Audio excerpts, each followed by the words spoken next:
Hello बच्चों, welcome to my channel बायोस्पार्क्स। तो कैसे हैं आप सब? बढ़िया, सभी बढ़िया बच्चे। तो हम डाइजेशन एंड अब्जॉर्प्शन पढ़ रहे थे और हमारी कुछ क्लास बीच में स्किप हो गई थी, तो आज पढ़ लिया। लास्ट लेक्चर में हमने सारा का सारा एलिमेंट्री कैनाल खत्म कर दिया था और अब हम डाइजेस्टिव ग्लैंड्स की तरफ थे।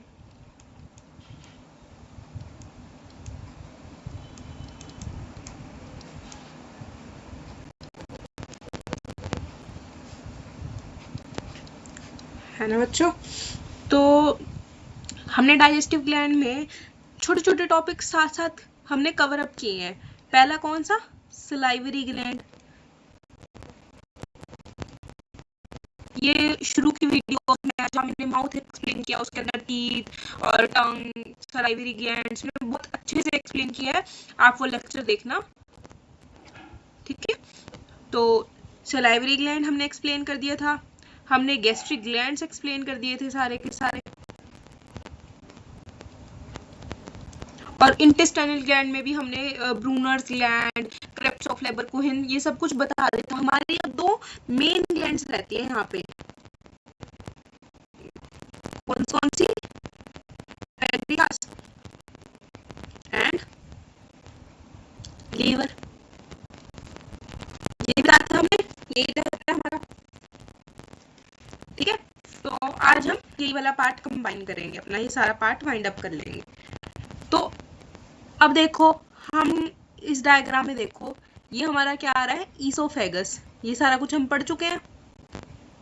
ईसोफेगस के बाद क्या आती है हमारी? जे शेप स्टमक, और फिर क्या आती है? सी शेप ड्यूडेनम। ठीक है, ये सब कुछ हम पढ़ चुके हैं। और अब इस सी शेप ड्यूडेनम के बीच में यहाँ पर इस पोजीशन पर क्या प्रेजेंट होगा? एक ग्लैंड प्रेजेंट होगा, जिसको हम क्या कहेंगे?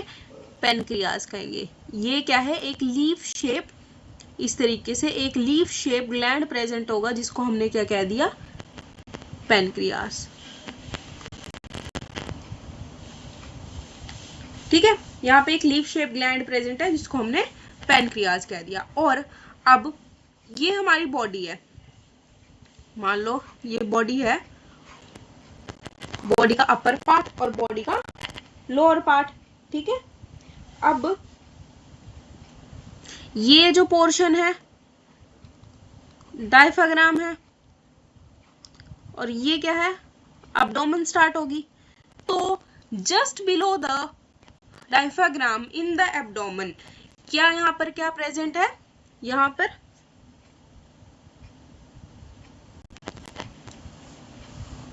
लीवर प्रेजेंट है। ठीक है, तो यहाँ पर हमारा एक बायलॉब्ड इस तरीके से लीवर प्रेजेंट होगा। ठीक है, और लीवर के पास क्या प्रेजेंट होता है? गॉल ब्लैडर प्रेजेंट होता है। ये मैंने अभी रफली सा डायग्राम बनाया तुम्हें पोजीशंस बताने के लिए, सिर्फ कि पेनक्रियास की पोजीशन कहाँ है, लीवर की पोजीशन कहाँ है। जस्ट तुम्हें इतना बताने के लिए मैंने ये सिंपल सा एक डायग्राम बनाया है, ये तुम्हें समझ आ जाना चाहिए। ठीक है, तो आया समझ तुम्हें कि हमारा ये ईसोफेगस आ रहा है, फिर हमारी स्टमक आ रही है, फिर ड्यूडेनम सी शेप, और in between this C shape duodenum हमारा क्या प्रेजेंट है? पेनक्रियास। ठीक है, एक लीफ लाइक शेप हमारा पेनक्रियास प्रेजेंट है। ठीक है, तो अब हम करेंगे स्टार्ट पेनक्रियास से। जो पेनक्रियास होता है वो एक हिट्रोक्राइन ग्लैंड होता है। पेनक्रियास क्या है? हिट्रोक्राइन ग्लैंड है। हिट्रोक्राइन का मतलब क्या होता है? मतलब इसमें एंडोक्राइन पार्ट भी प्रेजेंट होता है एंड एक्सोक्राइन पार्ट जो है वो भी प्रेजेंट होता है। तो अब एक्सोक्राइन और एंडोक्राइन का मतलब क्या होता है? हमारी बॉडी के अंदर कुछ ग्लैंड्स होती हैं, मान लो ये एक ग्लैंड है, ये एक ग्लैंड है। ठीक है, ये दो ग्लैंड है। ठीक है, अब ये ग्लैंड इस तरीके से अपनी सिक्रीशन सिक्रीट कर रही है ब्लड में। ठीक है, मान लो ये ब्लड है और इसमें ये सिक्रीशन सिक्रीट कर रही है ये ग्लैंड, और यहाँ पर भी क्या है, ब्लड है। इस ग्लैंड ने भी सिक्रीशन सिक्रीट करनी है, बट ये क्या बनाती है, ये एक डक्ट बनाती है और इस डक्ट में ही अपनी सारी सिक्रीशन छोड़ देती है, जो कि अल्टीमेटली ब्लड में रिलीज हो जाती है। ठीक है, एक इस टाइप की ग्लैंड होती है, एक इस टाइप की ग्लैंड होती है, जो directly without any duct blood के अंदर अपनी सिक्रीशंस रिलीज कर देती है। उस डक्टलेस ग्लैंड को हम कहते हैं endocrine gland. And exocrine glands क्या होती हैं, जो कि डक्ट ग्लैंड होती है, और ये कौन सी होती हैं, डक्ट लेस ग्लैंड होती हैं। मतलब डक्ट की जरूरत नहीं होती इनको अपने सिक्रीशन को रिलीज करने के लिए। तो हमारी पेनक्रियाज क्या है, वो एक हेट्रोक्राइन ग्लैंड है, उसके पास एक्सोक्राइन पार्ट भी है, एंडोक्राइन पार्ट भी है। ठीक है, तो अब अपने एक्सोक्राइन पार्ट से वो क्या करती है, उसका एक्सोक्राइन पार्ट का जो सेल होते हैं वो कौन से होते हैं, एसिनल सेल्स। और यहां पर कौन से सेल्स होते हैं, आइसलेट्स ऑफ लैंगरहैंस। ठीक है, अब ये सेल्स क्या सिक्रीट करते हैं, एसिनल से सिक्रीट करते हैं हमारे पैनक्रियाटिक जूसेस। ठीक है, जो कि डक्ट के थ्रू कहां पर रिलीज होते हैं, ड्यूडेनम में रिलीज होते हैं। और आइसलेट्स ऑफ लैंगरहैंस क्या रिलीज करती हैं, हमारे हॉर्मोन्स। हॉर्मोन्स में भी मेनली इंसुलिन एंड ग्लूकागोन। ठीक है, अभी हम ये वाला पार्ट पढ़ रहे हैं, इस वाले पार्ट से हमें कोई मतलब नहीं है, हम ये वाला पार्ट देखेंगे कि एक्सोक्राइन ये जो है पार्ट कौन सा है इसका, एसिनल सेल्स। और एसिनल सेल्स क्या सिक्रीट करते हैं, हमारे पैनक्रियाटिक जूसेस। ठीक है, क्या सिक्रीट कर रहे हैं, हमारा पैनक्रियाटिक जूसेस सिक्रीट कर रहे हैं। ठीक है, अब पैनक्रियाटिक जूसेस के अंदर क्या क्या हो सकता है, तुम खुद सोच के बताओ। यहां पर क्या है, बहुत सारा HCl है। अब फूड जो है यहां पर आ रहा है, ठीक है, ड्यूडेनम में आ रहा है। अब फूड भी क्या हो रखा है, एसिडिक हो रखा है। अब इस एसिडिक एनवायरनमेंट को न्यूट्रलाइज करने के लिए एक तो Brunner's gland alkaline secretion secrete करती थी। ठीक है, तो पैनक्रियाटिक जूस भी क्या सिक्रीट कर रहे हैं, एक अल्कलाइन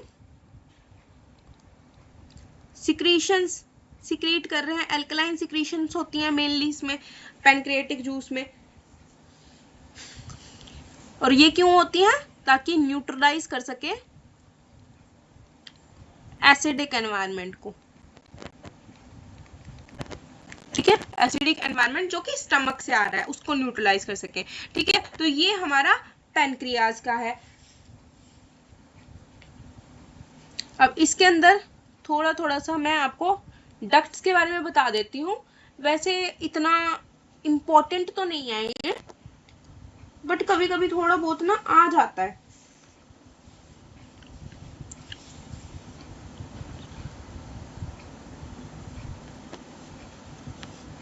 नीट में ये क्वेश्चन बहुत बार बन जाता है, तो एक बार आप देख ले।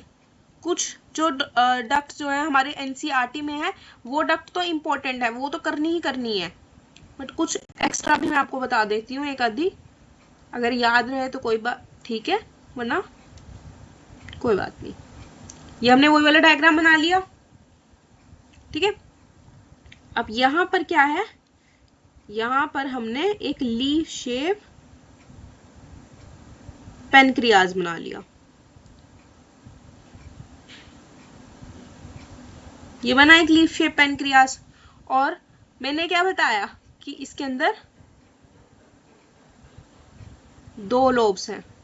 वैसे बच्चों लीवर के अंदर ना 4 लोब्स होते हैं, बट हम ना आगे से इसको देखते हैं ना तो हमें इस तरीके से 2 ही लोब्स दिखते हैं। ठीक है, एक हमारा राइट हिपैटिक लोब, एक हमारा लेफ्ट हिपैटिक लोब।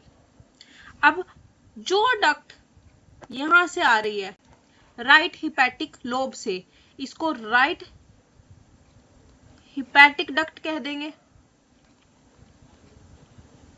ठीक है, और जो डक्ट यहां से आ रही है लेफ्ट हिपैटिक लोब से, इसको लेफ्ट हिपैटिक डक्ट कह देंगे। आ रहा है समझ कि यहां से आई राइट हिपैटिक, यहां से आई लेफ्ट हिपैटिक, ठीक है। अब यहां पर जब ये दोनों डक्ट आपस में कंबाइन हो जाएंगी, ये दो डक्ट आपस में कंबाइन होगी, तो इसको हमने कह दिया कॉमन हिपैटिक डक्ट, ठीक है।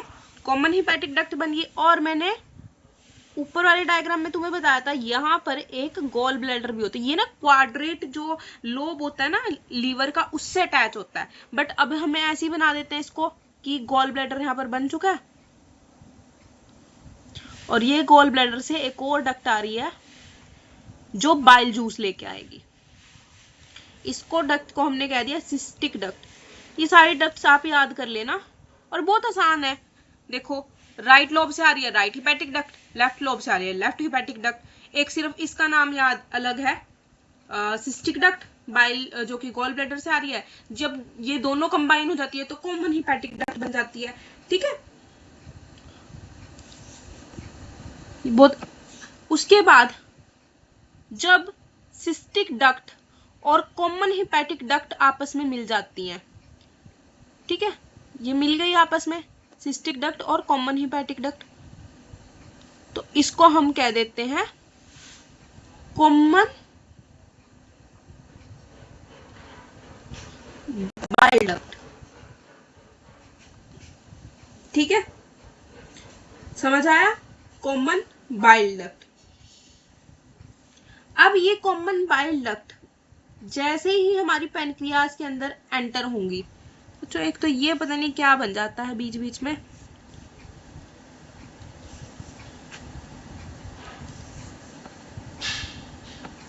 अब जैसे ही ये आकर इसमें ओपन होगी तो ये इस तरीके से यहाँ पर ना इस तरीके से बल्जिंग शो करेंगी, मतलब यहाँ से इस तरीके से फूल जाएगी, ठीक है। ये फूली फूली सी जो पोर्शन है इसको हम कहते हैं स्फिंक्टर, और इस स्फिंक्टर का नाम क्या है? स्फिंक्टर ऑफ बॉयडन, ठीक है, स्फिंक्टर ऑफ बॉयडन। यहां पर आकर ये ओपन हो रही है, और ये हमारी यहां से क्या आ रही थी, ये हम पढ़ रहे थे अभी तक, ये हमारी क्या आ रही थी, ये बन रही है हमारी पैनक्रियाटिक डक्ट, ये हमारी थी पैनक्रियाटिक डक्ट। और पैनक्रियाटिक डक्ट में अब क्या ओपन हो चुका है आके, ये वाली हिपैटिक डक्ट ओपन हो चुकी है, सिस्टिक डक्ट आकर ओपन हो चुकी है, ठीक है। मतलब जिसको हमने कॉमन बाइल डक्ट कहा था वो आकर ओपन हो चुकी है हमारी पैनक्रियाटिक डक्ट में। अब आगे इस पैनक्रियाटिक डक्ट को यहाँ पर, ये हमारी पैनक्रियाटिक डक्ट और ये हमारी कॉमन बाइल डक्ट, ये ओपन हो चुकी है, और ये क्या बना रही है हमारी, ये हमारी बना रही है हिपैटो, ये क्या बन रही है हमारा हिपैटो पैनक्रियाटिक डक्ट। आया बच्चों तुम्हें समझ? देखो बहुत आसान है, यहां से लेफ्ट हिपैटिक डक्ट, यहां से आ रही है राइट हिपैटिक डक्ट, ये आ रही है सिस्टिक डक्ट, ये दोनों कंबाइन होकर बना रही है कॉमन हिपैटिक डक्ट। फिर सिस्टिक डक्ट से जब ये अटैच हो जाती है कॉमन हिपैटिक डक्ट तो बना देती है हमारी कॉमन बाइल डक्ट, ठीक है। और ये आकर किस में खुल जाती है हमारी पैनक्रियाज में, और इधर से आ रही है हमारी पैनक्रियाटिक डक्ट। जब पैनक्रियाटिक डक्ट और हिपैटिक डक्ट आपस में ओपन हो जाती है तो वो क्या बनाती है हमारी हिपैटो पैनक्रियाटिक डक्ट, ठीक है। और ये हिपैटो पैनक्रियाटिक डक्ट अपनी सारी की सारी सिक्रीशंस कहाँ रिलीज करती है? ड्यूडेनम में रिलीज करती हैं, और यहाँ पर भी एक स्फिंक्टर की फॉर्मेशन होती है जिसको हम कहते हैं स्फिंक्टर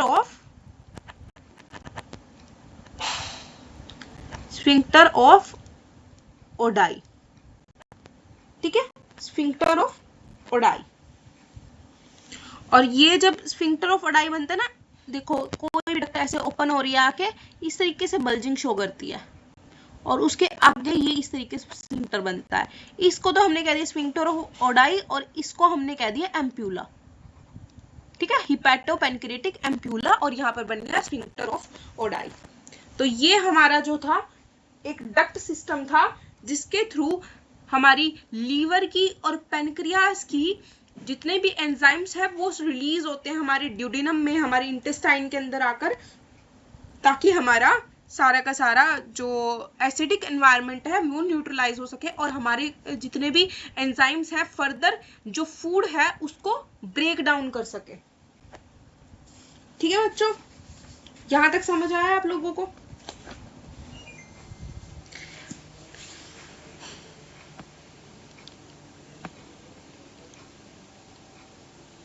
अब इसके बाद पेनक्रियास समझ आ गया सबको? पेनक्रियास क्या रिलीज कर रहा था हमारा? Pancreatic juices. ठीक है, पेनक्रिएटिक जूसेस हमारा सिक्रेट कर रहा था पेनक्रियास, उसका एक्सोक्राइन पोर्शन है ये। अब ये पेनक्रिएटिक जूसेस के अंदर क्या क्या प्रेजेंट होता है ये याद होना बहुत जरूरी है। इसका ना बाद में काम आएगा। मैंने तुम्हें इंटेस्टाइनल जूसेस भी बताए थे और स्टमक के अंदर से क्या क्या रिलीज होता है मैंने वो भी बताया था। जब नेक्स्ट लेक्चर आएगा उस टाइम तक तुम्हें सब कुछ याद होना चाहिए कि इंटेस्टाइनल जूसेस मैंने क्या क्या बताए थे, मैंने पेनक्रिएटिक जूसेस कौन से बताए थे, क्योंकि वो ही हमारे डाइजेशन का जो पार्ट है आगे वो बनाएंगे और तुम्हें बहुत ज्यादा आसानी होगी फिर उसको याद करने में। ठीक है, तो यहाँ पर हम क्या बताते हैं इसके पेनक्रिएटिक जूसेस के क्या क्या पार्ट है हमारे? Trypsinogen,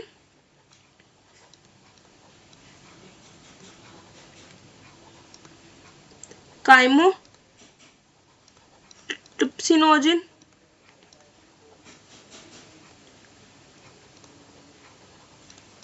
carboxypeptidase, pancreatic amylase, pancreatic lipase. अगर याद भी नहीं हो रहे ना अभी इसको कहीं पे लिख के रख लो ताकि जिस टाइम हम डाइजेशन का पार्ट पढ़े ना उस टाइम एकदम से तुम्हें स्ट्राइक करे सब कुछ।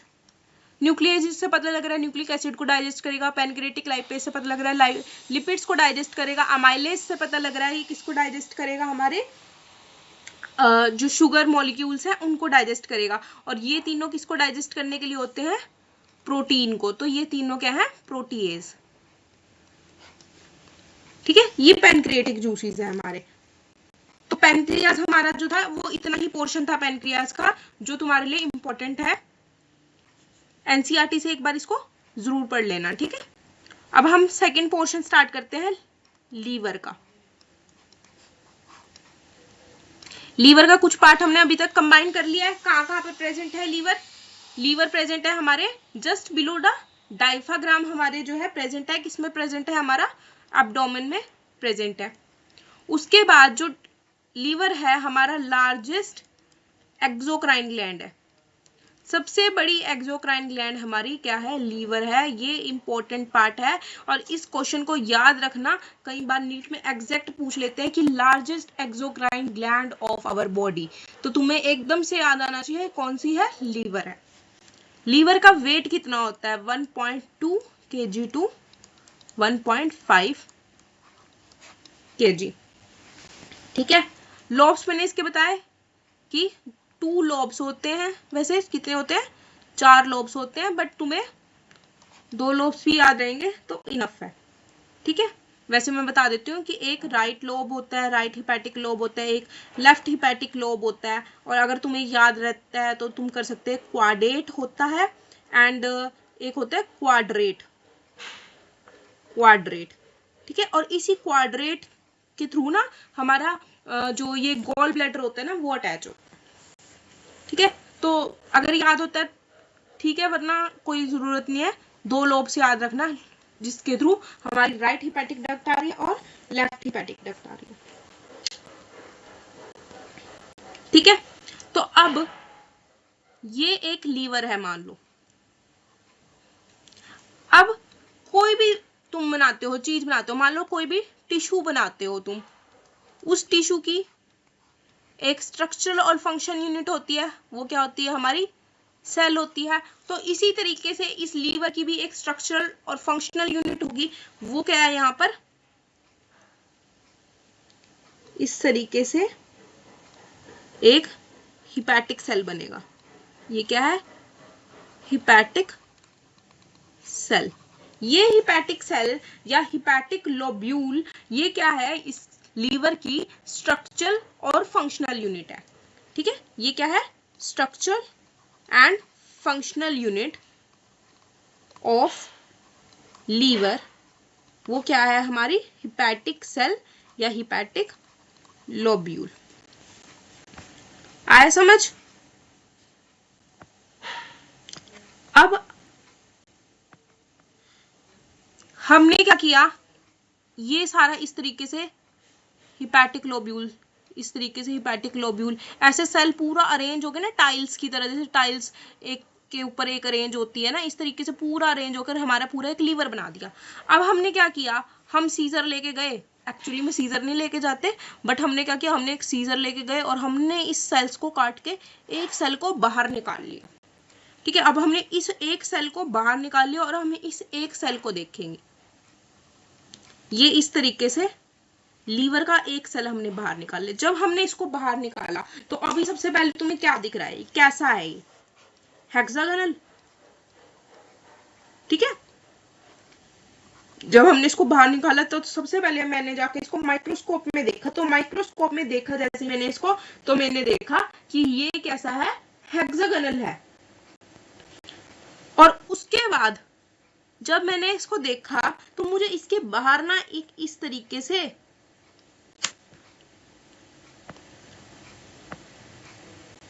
वेट बच्चों,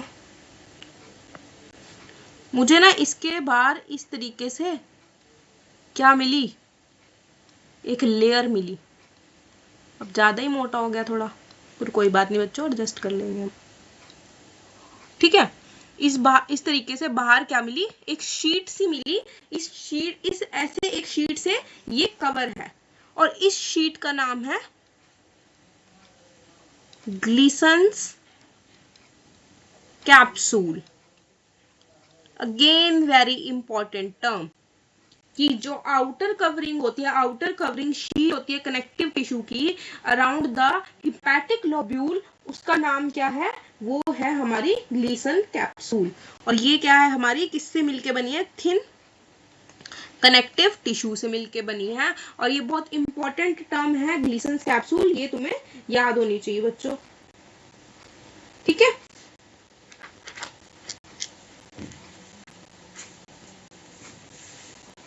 अब उसके बाद इसके अंदर क्या क्या चल रहा है हम वो देखते हैं।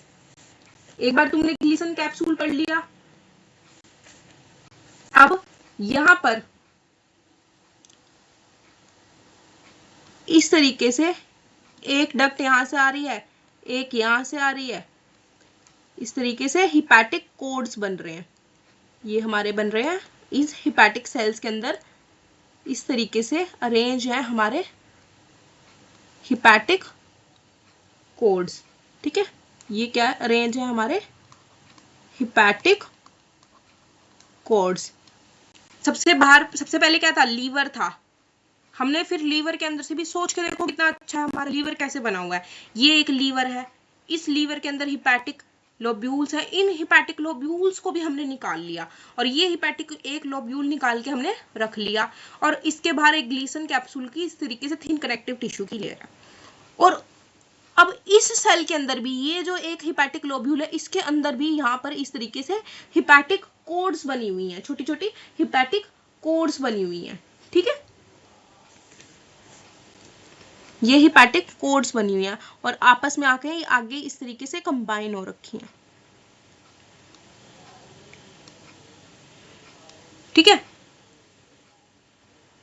समझ आया तुम्हें सबको?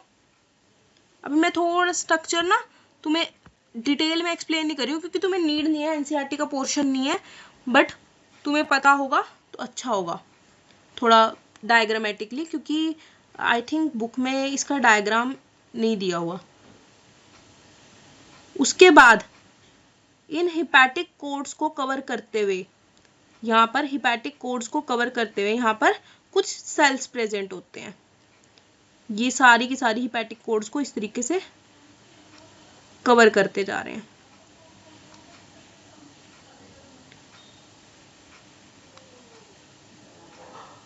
एक बार हम लास्ट में फिर से रिवाइज करेंगे स्टार्टिंग से लेके, ताकि आपको सारा का सारा क्लियर हो जाए। और उसके बाद भी अगर आपको कुछ समझ नहीं आता तो कमेंट सेक्शन में कोई भी डाउट हो कभी भी आप मेरे से पूछ सकते हैं।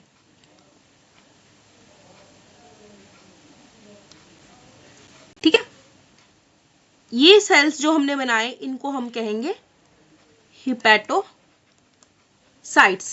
और ये जो हिपैटोसाइट्स होते हैं ये काफी ज्यादा रिच होते हैं इन ग्लाइकोजन। और तुम्हें पता है ग्लाइकोजन क्या होता है? हमारा फैट कैसे स्टोर होता है? फैट हमारा स्टोर होता है in the form of glycogen in the case of animals, और in the case of plants किसमें स्टोर होता है? स्टार्च की फॉर्म में स्टोर होता है। और ह्यूमन के अंदर किसकी फॉर्म में स्टोर होता है? हमारा ग्लाइकोजन की फॉर्म में स्टोर होता है। अब यहाँ पर हमने बना दिया हिपैटोसाइट्स, और यहाँ पर हमारा सारा के सारा इस तरीके से ब्लड फिल होगा इस सेल्स के अंदर। यहाँ पर ब्लड फिल है, ये क्या है? हमारा ब्लड फिल है। इसको हमने क्या दिया? Blood sinusoid. ठीक है, ब्लड फिल कर दिया, इसको हमने क्या दिया? Blood sinusoid. अंडरस्टैंड? और यहाँ पर छोटे छोटे कूफर सेल्स भी प्रेजेंट होंगे। कूफर सेल्स ना इम्यूनिटी में हेल्प करते हैं, तुम्हें जरूरत नहीं है, फैगोसाइटोटिक सेल होते हैं, इम्यूनिटी में हेल्प करते हैं। बट नहीं याद रहे तो कोई बात नहीं, इतना याद रख लो कि यहाँ पर ब्लड साइनोसॉइड्स हैं, ब्लड फिल है यहाँ पर सारे के सारे में। और यहाँ पर फिर हमारे हर एक कोड के ऊपर यहाँ पर बड़े बड़े क्या प्रेजेंट है? एडिपोज सेल्स प्रेजेंट है। अगर तुम्हें इसमें से कुछ भी नहीं याद रहता, कुछ भी नहीं, बाय चांस मान लो तुम सब कुछ वहां पर जाकर भूल गए, तो तुम्हें क्या छोटे छोटे पोर्शन क्या याद होने चाहिए कि स्ट्रक्चर और फंक्शन यूनिट क्या है लीवर की, वो क्या है? Hepatic lobule. और हिपैटिक लोब्यूल कैसा है? हेक्सागोनल है। और हिपैटिक लोब्यूल के अंदर क्या प्रेजेंट है? हमारी हिपैटिक कोड्स प्रेजेंट है और ग्लीसन कैप्सूल से ये कवर है। उसके बाद में तुम्हें जो है डक्ट सिस्टम बताऊंगी एक, वो तुम्हें याद होना चाहिए बच्चों। वो कैसे भी याद करना, तुम याद कर लेना एक बार, ठीक है? अब यहां पर इस तरीके से एक बार सोच के देखो कि हमारी बॉडी में क्या क्या चल रहा है, डाइजेशन कैसे हो रही है, कितनी मेहनत करती है ना बॉडी हमारी डेली।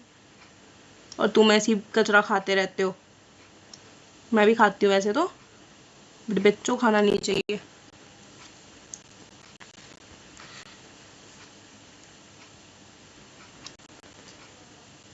ठीक है, अब अच्छा लग रहा है ना? अब आप कहोगे मैम आपने क्या बना दिया ये, बट ये बहुत इंपॉर्टेंट है बेटा। इसको कहते हैं हम पोर्टल ट्रायड। इसको ऐसा हमने क्यों कहा? बिकॉज इसके अंदर हमारी तीन तरीके की क्या होती हैं? तीन तरीके की आर्टरीज और वेन्स आकर खुलती हैं।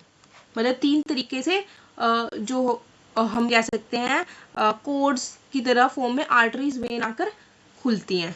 एक इसमें आती है हिपैटिक आर्टरी।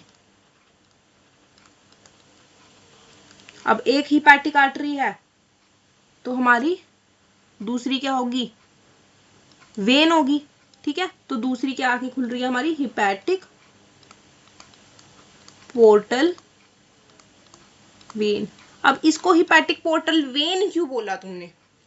पोर्टल वेन क्यों बोला? इसको पोर्टल ट्रायड क्यों बोल रहे हैं हम? अब ये भी बहुत इंपॉर्टेंट है। तुम किसी लेक्चर में मैं तुम्हें बताऊंगी अलग से कि पोर्टल सिस्टम क्या होता है, बट तुम एक बार पढ़ के आना कि पोर्टल सिस्टम होता क्या है। ठीक है, ये बच्चों छोटे छोटे अगर मैं वर्ड्स बोलती हूँ ना तो इसको पढ़ा करो जाके कि पोर्टल सिस्टम होता क्या है।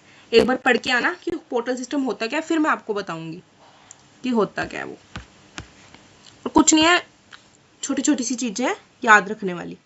और यहाँ पर एक और वेन प्रेजेंट होती है जिसको हम, एक और डक्ट प्रेजेंट होती है जिसको हम क्या कह देते हैं, इसको हमने कह दिया बाइल डक्ट। ठीक है बच्चों, तो आया समझ तुम्हें सारा का सारा जो लीवर है वो समझ आया। इसलिए हमने एक अलग से क्लास बनाई लीवर के ऊपर ताकि तुम्हें अच्छे से समझ आए। तो लीवर का तुम्हें हर एक पोर्शन तुम्हें समझ आना चाहिए कि क्या क्या होता है लीवर का, किस तरीके से लीवर होता है, तुम्हें सारा कुछ समझ आना चाहिए। तो हमने कहाँ से स्टार्ट किया था लीवर का, कि ये क्या है, एब्डोमेन में प्रेजेंट होती है, लार्जेस्ट एक्सोक्राइन ग्लैंड होती है, 1.2 kg से 1.5 kg तक इसका वेट होता है। और हमारी हर एक इसकी स्ट्रक्चरल फंक्शन यूनिट क्या है, हिपैटिक लोब्यूल प्रेजेंट है। बच्चों मैं कोशिश करती हूँ कि आप मोस्टली पोर्शन यहीं से याद करके जाओ ताकि तुम्हें बाद में दिक्कत ना हो, ठीक है। और उस हिपैटिक लोब्यूल वो है किससे कवर है, ग्लीसन कैप्सूल से कवर है। और उसके अंदर भी क्या आ रही है, हमारी हिपैटिक कोड्स आ रही हैं। और हिपैटिक कोड्स के बाद हमारी यहाँ पर हिपैटिक कोड किससे कवर हो रखी है, हिपैटिक कोड फर्दर कवर हो रखी है, किससे फर्दर कवर हो रखी है, हमारी हिपैटोसाइट सेल से कवर हो रखी है।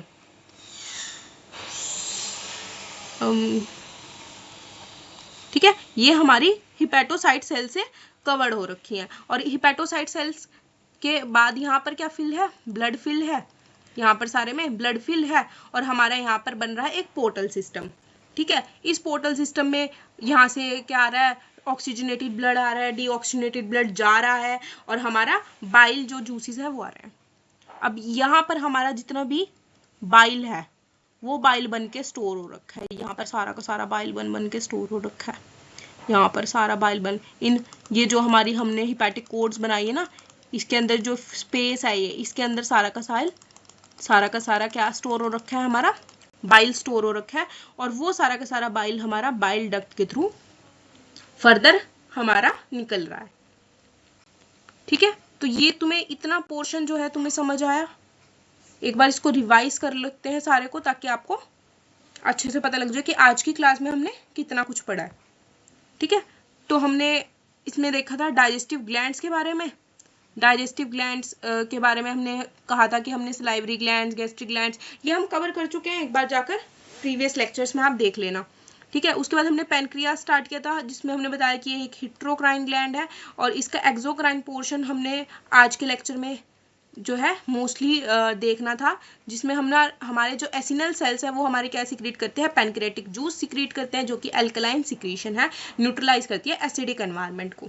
फिर उसके बाद हमने ये एक डायग्राम देखा था कि पैनक्रियास की पोजीशन और शेप कैसी होती है, कि एक लीफ शेप स्ट्रक्चर है जो कि सी शेप ड्यूडिडम के अंदर आकर ओपन होता है। ये फिर हमने एक डक्ट सिस्टम बताया था जिसमें हमारा एक राइट हिपैटिक डक्ट आती है, एक लेफ्ट हिपैटिक डक्ट आती है जो कि एक कॉमन हिपैटिक डक्ट बनाती है। फिर सिस्टिक डक्ट आती है गॉल ब्लैडर से, और common hepatic duct, common bile duct आकर हमारी किसमें ओपन हो जाती है, पैनक्रियाज में। और यहाँ से आ रही है हमारी पैनक्रियाटिक डक्ट, और पैनक्रियाटिक डक्ट फिर जाकर क्या बनाती है, कॉमन हिपैटो पैनक्रियाटिक डक्ट, जो कि आकर हमारे किस में ओपन हो जाती है, ड्यूडेनम के अंदर, ठीक है। और कुछ पैनक्रियाटिक जूसेस हमने बताए थे, ये याद कर लेना। उसके बाद लीवर तो हमने अच्छे से एक्सप्लेन कर ही लिया। अब इसके अंदर शायद छोटा सा एक ना गॉल ब्लैडर का पोर्शन रह गया, ज्यादा कुछ नहीं करना हमने उसमें, छोटा सा है, छोटा सा लेक्चर है, मैं उसको एक सेपरेट वीडियो में एक्सप्लेन कर दूंगी, ठीक है। ये lecture already half an hour से आई थिंक ज़्यादा चला गया, ठीक है। तो बच्चों अगर आपको मेरे लेक्चर्स अच्छे लगते हैं, आपको मेरा पढ़ाया हुआ समझ आता है, तो लाइक करें मेरी वीडियोस को, सब्सक्राइब करें मेरे चैनल को, और ऐसे ही पढ़ते रहें। Thank you, bye bye.